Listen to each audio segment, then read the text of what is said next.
हाँ, मोदी से बढ़िया कोई प्रधानमंत्री नहीं है और इससे बढ़िया कोई बजट नहीं हो सकता। गाड़ी सस्ती कर दी, गाड़ी का मैं क्या, हमें खाने को पैसे नहीं, गाड़ी कहाँ से लाएंगे। बजट कोई अच्छा तो नहीं आया। ये बेरोजगारी को लेकर जो देश में चल रहा है उसमें तो कुछ है नहीं कि युवाओं के लिए कुछ हो। इनडायरेक्ट पेपर में कुछ भी हो, पब्लिक के समझ नहीं आ रहा कोई। ना कोई इनकम टैक्स का स्लैब बढ़ाया है, ना कोई मीडियम क्लास के लिए फैसिलिटी मिली है। जीरो है बजट, बिल्कुल जीरो है। रेट बढ़ना ही जो आर्थिक स्थिति तभी फायदा होगा। ये रेट बढ़ेंगे नहीं तो देश चलेगा कैसे। जब तक लोगों को रोजगार नहीं मिलेगा तो सोच लो देश के अंदर कोई भी बजट अच्छा नहीं है। अब हाईवे तो जिप चलेंगे जो जितना रहेंगे, जिन पे कार होगी। 1 फरवरी 2022 को बजट पेश किया गया। 22-23 का बजट वित्त मंत्री निर्मला सीतारमन ने पेश किया। इससे कितना मुनाफा आपको होने वाला है, कि आपकी जेब ढीली होने वाली है, या शहर वासियों से जानेंगे कि एक्चुअल में बजट का उन पर कितना असर पड़ने वाला है, चाहे वो पॉजिटिव हो चाहे वो नेगेटिव हो। तो आइए शुरू करते हैं।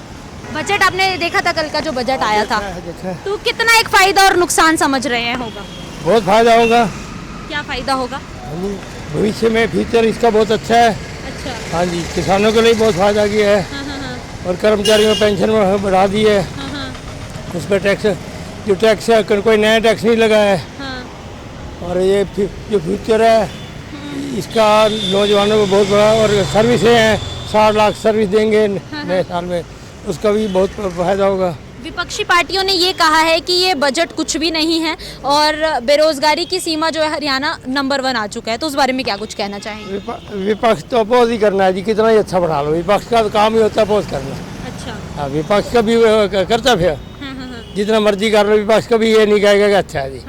छाते की कीमतें बढ़ गई हैं, इंपोर्ट ड्यूटी बढ़ा दी गई है, उस पर क्या कहेंगे? एक चीज़ में जरूरी बढ़ाना होता है कि जरूरी थोड़ा है कि एक छाते की कीमत बढ़ रही है, सारी चीज़ों का नुकसान हुआ है, ऐसी बात नहीं है। अच्छा। हाँ, मोदी से बढ़िया कोई प्रधानमंत्री नहीं है और इससे बढ़िया कोई बजट नहीं हो सकता। अच्छा। हाँ जी। तो वैसे और क्या कुछ कहना चाहेंगे सरकार के बारे में? क्यों बीच में पेट्रोल डीजल के भी काफ़ी रेट बढ़े थे, रसोई गैस के सिलेंडरों के भी बढ़े थे, उस पर क्या कहना चाहेंगे? जो रेट बढ़ना भी बहुत ज़रूरी है। रेट बढ़ना ही जो आर्थिक स्थिति तभी फायदा होगा। ये रेट बढ़ेंगे नहीं तो देश चलेगा कैसे। अच्छा। हाँ, अब 50 साल पहले के रेट तो थोड़ा चलते रहेंगे। हाँ। अब ये हेल्थ में कितना पैसा लगा रही है सरकार, उसका कोई टैक्स नहीं लगाया। ना तो सेस टैक्स लगा सकती थी। अच्छा। इस सरकार ने उसका कोई पैसा नहीं, अरब रुपये लग रहे हैं, तो सरकार इसी में से ही तो खर्च करेगी। और कुछ है खर्च करने का? गरीब कह रहे हैं उन पर महंगाई की मार पड़ रही है, आप कह रहे हैं बढ़ेगा नहीं तो देश कैसे बढ़ेगा आगे, उस पर क्या कहेंगे? नहीं, ऐसा गरीबों पर कोई असर नहीं पड़ेगा। ये सिर्फ अपोजिशन पार्टी वालों का बहकावे में वो करते हैं जी, और ऐसा कुछ नहीं है जी। जी। तो सरकार अच्छा कदम कर रही है? अच्छा कदम कर रही है, इसे बढ़िया नहीं हो सकता। बजट कोई अच्छा तो नहीं आया। ये बेरोजगारी को लेकर जो देश में चल रहा है उसमें तो कुछ है नहीं कि युवाओं के लिए कुछ हो। और जो दुकानदार या छोटे दुकानदार या छोटे व्यापारी है उनके लिए भी खास कुछ नहीं है। तो हमारे हिसाब से अच्छा नहीं है। अभी जो महाशय आपको नमस्ते करके गए हैं, उन्होंने कहा है कि बहुत कुछ है बजट में, और बजट ऐसा बजट कभी अभी तक पेश नहीं हुआ जो अब निर्मला सीतारमन ने चौथी बार पेश किया है। निर्मला सीतारमन तो फाइनेंसर है ही नहीं, वो देश के लिए कुछ कर नहीं सकती। अब उनकी अपनी सोच है जो अभी बोल के गए हैं। जी। तो सब देख रहे हैं, जब तक लोगों को रोजगार नहीं मिलेगा तो सोच लो देश के अंदर कोई भी बजट अच्छा नहीं है। सबसे बड़ी बात है, छोटे जो लड़के पढ़ रहे हैं हमारे, जो बेरोजगारी में घूम रहे हैं, उनको सब कुछ मिलना चाहिए। जी, बिल्कुल। अगर उनके लिए नहीं है तो देश में कुछ भी नहीं है। बजट के बारे में क्या कहना चाहेंगे? बजट के बारे में मैडम क्या है, क्या दिया इन्होंने आज तक पब्लिक को? दिया क्या है आज तक? बीजेपी ने 6-7 साल हो गए इनको, क्या दिया इन्होंने? जीरो है बजट, बिल्कुल जीरो है। मैं बताता हूँ आपको कि फॉरेन में ये दूसरे बढ़िया अच्छे देश हैं जो वहाँ पे शिक्षा भी फ्री है और अपनी ये मेडिकल की भी फ्री है, हेल्थ सब कुछ फ्री है। मैं कहता हूँ हमारे टैक्स और ले ले, गवर्नमेंट और ले ले, लेकिन ये 2 चीज़ें तो देश में होनी चाहिए। जब ये, हालांकि टैक्स बहुत लेते हैं ये लोगों से, रोड बनाने के नाम पे ये टोल टैक्स पे बहुत करोड़ों रुपए कमा रहे हैं, लेकिन ये सब पैसा जो यहाँ के हम नेता चुन के देते हैं वो उनके पर्सनल उनके घरों में चले जाते हैं। यहाँ पे वो लोगों को देने के लिए कुछ नहीं है। अगर ये टैक्स का पैसा भी सही ढंग से लगाएं तो यहाँ गरीबी नहीं रहेगी। तो इनकी कोई सोच ही नहीं है यहाँ पे। बजट मैंने तो देखो, मेरी 50 साल लगभग उम्र होने को है, हमने तो कभी इतना अच्छा बजट देखा नहीं कि जो किसी दूसरे अच्छी कंट्री से कंपैरिजन कर सके। ना तो लोग यहाँ के जागरूक है और उसी का फायदा उठाते हुए यहाँ के नेता उसी तरह से बजट निकालते हैं, उसी तरह से झूठ बोलते हैं। अपर लोपर देते हैं। अब इन्होंने मकान बनाने का कितना बताया, 880 लाख। ये तो जब से 7 साल से हम सुन रहे हैं मकान ना किसी के बने हैं ना किसी को मिल रहे हैं। जब बनेंगे तो हम उसके लिए वेलकम करेंगे। अभी जैसे बताया कि अमेरिका की तर्ज पर जो है पासपोर्ट को डिजिटल करने की बात कही गई है, उसको कितना एक सही मान रहे हैं? ना हर चीज़ डिजिटल तो होनी चाहिए कि हर आदमी को सुविधा मिलेगी, तो धक्के ना खाने पड़े। जी जी जी। तो हमारे तो डिजिटल जो हो रहे हैं उसमें भी करप्शन चल रही है, वो भी सही ढंग से नहीं हो रहा कुछ। यहाँ पे हम इंडिया में कोई चीज़ डिजिटल है तो वो भी ढंग से कंप्यूटर नहीं चलता, उनकी स्पीड भी नहीं चलती। लोग तो इंडिया में अभी हम कंपैरिजन नहीं कर सकते दूसरे देशों के मुकाबले में, जो अच्छे देश हैं। तो हालात कैसी मान रहे हैं भारत की? किस मतलब आगे आने वाले सालों में क्या रहने वाला है? हालात यहाँ पे ऐसे होंगे कि आदमी बाहर जाना सोचेगा कि अच्छा रहेगा। यहाँ तो कुछ भी हो सकता है, कोई भी क्रांति आ सकती है, युवा सड़कों पे भी आ सकते हैं। ये जो लीडर लोग देश को बहका रहे हैं, खा रहे हैं, ये देश को लूट लूट के बाहर ही चले जाएंगे। लोगों का कोई भविष्य नहीं है यहाँ। तो कौन सी सरकार मानते हैं कि सरकार, सारे लीडर आज की डेट में कोई अच्छा अब तक तो आया नहीं है। ये तो युवाओं को सोचना है कि हमने कैसे लोगों को लीडर बनाना है। उसमें इमीडिएट फ़ायदा तो लगभग 0 है। आम आदमी को, जो मिडिल क्लास है, उसको कोई फ़ायदा नहीं है इसमें। जी। लेकिन लॉन्ग टर्म में इसका फ़ायदा होने के बहुत ज़्यादा चांसेस हैं। अच्छा। हमारी एक्सपेक्टेशन ये थी कि एज ए मिडिल क्लास हमारे को इनकम टैक्स में सहूलियत मिले, कंसेशन मिले। वो गवर्नमेंट ने नहीं दिया, जो लॉन्ग ओवरड्यू है जी वो देना चाहिए था। जी और बाकी मार्केट में आप देख ही रहे हो, कीमतें काफ़ी बढ़ रही हैं जी जी और इसे कीमतें और भी ज़्यादा बढ़ेंगी। अभी पेट्रोल वगैरह पे भी सुना है कि इम्पोर्ट ड्यूटी वगैरह लगा दी है, तो इसमें कीमतें बढ़ेंगी। जी तो आम पब्लिक को तो इमीडिएटली तो कुछ नहीं मिलने वाला।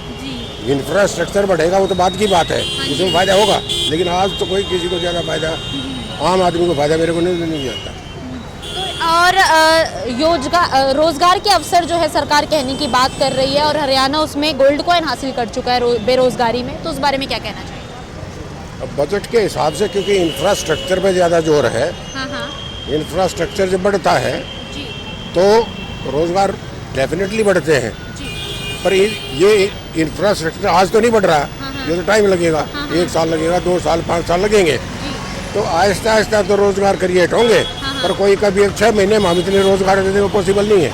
अगर कोई टैक्स में रिबेट देते या कीमतों में कंट्रोल की बात होती तो आम जनता को फ़ायदा होता, इमीडिएट फ़ायदा होता। इमीडिएट कोई फ़ायदा नहीं है। लॉन्ग टर्म में क्योंकि इंफ्रास्ट्रक्चर बढ़ रहा है, इंफ्रास्ट्रक्चर जब बढ़ता है, क्रिएट नया होता तो रोज़गार बनते हैं उसमें अपने आप ही, तो इसमें भी बढ़ेंगे। तो ओवरऑल देखा जाए लॉन्ग टर्म में तो बहुत अच्छा है जी। लेकिन इमीडिएट में तो कोई फायदा नहीं है इसका। इनकम टैक्स के अलावा सरकार और क्या कर सकती थी बजट के? कीमतें कंट्रोल करो, नौकरियां दो।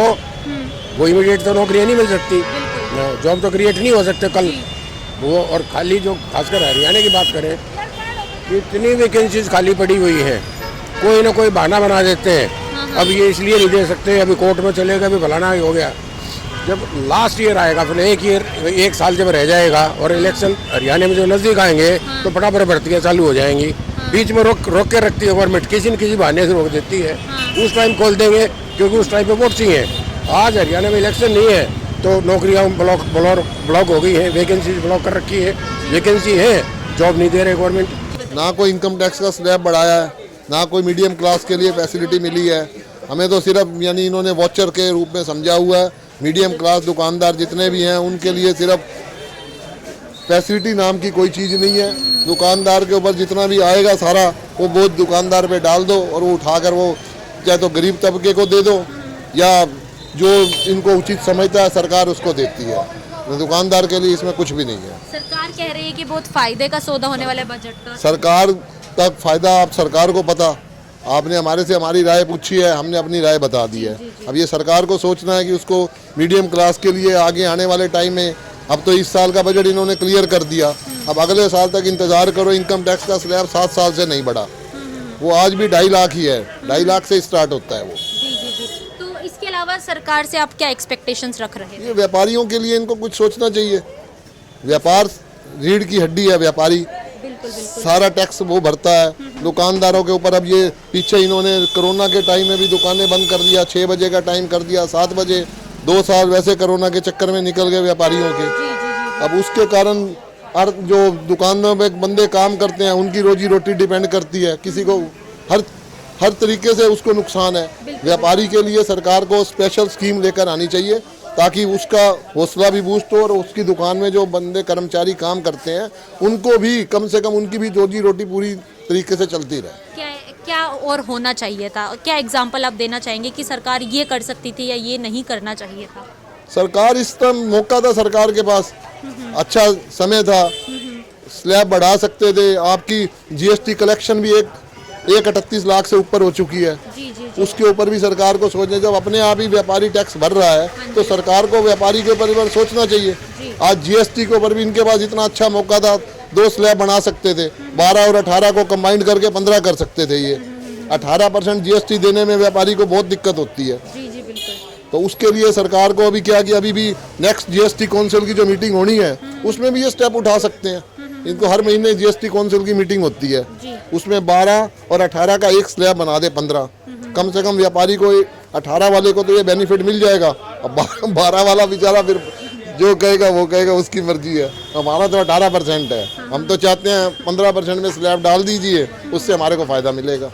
रोटी कपड़ा मकान तो देखो ज़रूरत ही है, तो कपड़ा तो लेना ही पड़ेगा। और बताया जा रहा है कि कपड़ा जो है सस्ता हो जाएगा इस बजट के बाद, उस पर कितना असर पड़ने वाला है? देखो जी, कपड़े में तो ऐसी अभी सस्ते वाली कोई बात नहीं लग रही है, किस वजह से सस्ता होगा हमें पता नहीं है। अभी तो गवर्नमेंट 5% से 12% ही करने को जा रही है टैक्स। अब कैसे सस्ता होगा ये तो हमें अभी डिटेल में मालूम नहीं है, पता चलेगा आने वाले फ्यूचर में। अभी इस चीज़ के बारे में कुछ कह नहीं सकते जी। तो बाकी बजट है फायदे का सौदा? बजट अभी तो व्यापारी के हक में तो कोई फायदे का सौदा लग नहीं रहा है जी। किस प्रकार से फायदा है अब पता नहीं है जी। हाँ जी। तो बाकी अगर देखा जाए तो सरकार ने रोजगार के अवसर भी कई दिए हैं। अगर आपके भी घर परिवार में कोई हो तो बेरोजगारी बहुत ज़्यादा बढ़ रही है, तो इस पे रोजगार कितना एक फ़ायदा होने वाला है? देखो जी, रोजगार के बारे में तो अभी कह नहीं सकते, अभी जो निकल के आएगा जब भी पता चलेगा अभी रोजगार कैसा, किसको क्या मिलेगा, कौन फायदे में रहेगा। अभी इसके बारे में कहना मुश्किल है जी। ऐसा ये गरीब देश है इंडिया, भारतवर्ष, और जब तक प्रत्यक्ष हम नहीं देते ना डायरेक्ट पब्लिक को फायदा, वो समझ नहीं आता। ये आंकड़ों का हेर फेर है, चाहे बेशक पब्लिक के फायदे में हो पर पब्लिक को समझ नहीं आ रहा। अनपढ़ पब्लिक ज़्यादा है, 80% गरीब लोग हैं। जब डायरेक्ट इनकम टैक्स का जैसे स्लैब था, इनकम टैक्स का स्लैब देते भाई, इतने छूट कर दिए, इनडायरेक्ट पेपर में कुछ भी हो, पब्लिक के समझ नहीं आ रहा कोई। तो मतलब कुल मिलाकर पब्लिक को ये फायदे का सौदा नहीं लग रहा, क्योंकि वो समझ नहीं पा रहे। समझ नहीं पा रहे ना, उसकी डिटेल आए, या हमें इतना पब्लिक को दे दिया है, इतना दुकानदार को दे दिया है, इतना नौकरी वालों को दे दिया है, इतना किसानों को दे दिया है। जब तक वो खुल के नहीं बताए ना पेपर में या टीवी पे, वो कुछ फायदा नहीं है। निर्मला सीतारमन ने बकायदा जो उनका 1 घंटे के अराउंड जो है उन्होंने भाषण दिया था इस बारे में, उन्होंने ये बताया है कि आम जनता को इसमें राहत मिलने वाली है, रोजगार के अवसर उत्पन्न होने वाले हैं, 60 लाख रोजगार के अवसर आएंगे। तो उस बारे में क्या कहेंगी? सीतारमन जी ने जो कहा है बेशक ठीक होगी बात उनकी, पर आम पब्लिक के समझ में नहीं आ रहा, समझ में ही नहीं आ रहा। जब नौकरी मिलेगी जब देखेंगे। अभी तो भूखमरी, बेरोजगारी, महंगाई इतने % में, हमारी लाइन में 35% की तेजी है 3 महीनों में, उसका कौन विचार करेगा? अब बुक्स में उनके करोड़ों रुपए का, अरबों रुपए का बजट होता है, कौन क्या करेगा कौन नहीं करेगा डायरेक्ट नहीं पता पब्लिक को। डायरेक्ट बताने का क्या विकल्प होगा? डायरेक्ट बताने का विकल्प है, खोल के बताएं, आदमी छोड़ें अपने, डीसी साहब से क्लास लगाएं, जो भी ऑफिसर हैं वो समझाएं हमें, जीएसटी वाले समझाएं, इनकम टैक्स वाले समझाएं, जो ऑफिसर लोग हैं जो लॉबी है उनकी वो समझाएं ना। हम पब्लिक को मीटिंग करके नुक्कड़ मीटिंग करें, पब्लिक की मीटिंग करें, जो हमारी एसोसिएशन है उनके प्रधानों से सूचित करें। तो क्या इससे पहले भी बजट ऐसे ही रहता है आपकी नज़र में? नहीं, अब की जब से ये सरकार आई है कुछ गुल्लीदार होता है, गोलमोल बात होती है। अब कहीं भी जाएं इतने करोड़ रुपए बांट दिए, अरे इतने करोड़ की नौकरी दे दी है, नज़र तो कुछ पर्दे पे आती है। वही भुखमरी है, वही ब्लैक मार्केटिंग है, वही हेरा फेरी सब जगह। सरकार कहती है करप्शन में जो है हमने बहुत बुनियादी हासिल करी है। बहुत करप्शन है, बहुत ज़्यादा। पिछले 5% खर्च होता था सरकारी महकमों में, 30%, 35%। सरकार को सब पता है, सरकार को सब पता है सब। तो छिपाया किस ले जा रहा है जनता से, जब जनता के ही नुमाइंदे हैं? पब्लिक है जी, वोट हम देते हैं। हाँ। घुसने के लिए टाइम उनसे लेना पड़ता है, लैटरी हम खाती हैं। हमारे वोट से ही मेंबर बन रहे हैं, चाहे पंचायत मेंबर हो, चाहे एमएलए हो, चाहे विधायक हो, चाहे मिनिस्टर हो। अब प्रधानमंत्री जी खुद पब्लिक के वोट से बने हैं। जी। तो फिर तो पब्लिक को मिलना चाहिए, जैसे और कंट्रियों में है।